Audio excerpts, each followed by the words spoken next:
ሰው ዛሬ ቢወድህ ነገ ይጠላሃል። ዛሬ ፈገግ ቢልብህ ነገ ይኮሳተርብሃል። ዛሬ ቢያቆላምጥሽ ነገ ይረግምሻል። መለወጥ ያለበት ሰው ያውም የሚለዋወጥ ያውም የሚፈራረቅ ጠዋት ሌላ ማታ ሌላ የሚሆን ሰው አላፈቀረኝም ብለሽ ለምን መርዝ ትጠጫለሽ? መለወጥ የሌለበት ያውነት ትናንትም ዛሬም ለስከ ዘላለሙም ያው የሆነ ፍቅሩ ማይቀየር ጭራሽ ማይደበዝዝ እየደመቀ የሚሄድ እግዚአብሔር እንደሚወድህ አታውቅምን? ለምንድን ነው የሚወደኝ ማንም የለም ያልከው እንዴ?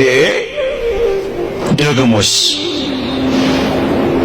አልወደዱኝም ብለን ያኮረፍነው ፍቅር አጣን ብለን የተጨራመትነው እኮ አድሎ ያለባቸው ሰዎች ስላልወደዱን እኮ ነው። አንዱን ወደው አንዱን የሚያሳንሱ፣ አንዱን አፍቅረው ሌላውን የሚጠሉ፣ አንዱን አቅርበው ሌላውን የሚገፉ ሰዎች በምድራችን ላይ ያድሎ ፍቅር በሚፈጽሙ ሰዎች አልተወደድኩም ብለን እኮ ነው የከፋ። ተው እንጂ ክርስቲያኖች፣ አድሎ የሌለበት ፈታሄ እውነተኛ ካፈቀረ የሚያፈቅር ጥላቻ ለባህሪው ማይስማማ እውነተኛ እንደሚወዳችሁ አታውቁምን? ከዚህ በላይ አፍቃሪ አለን?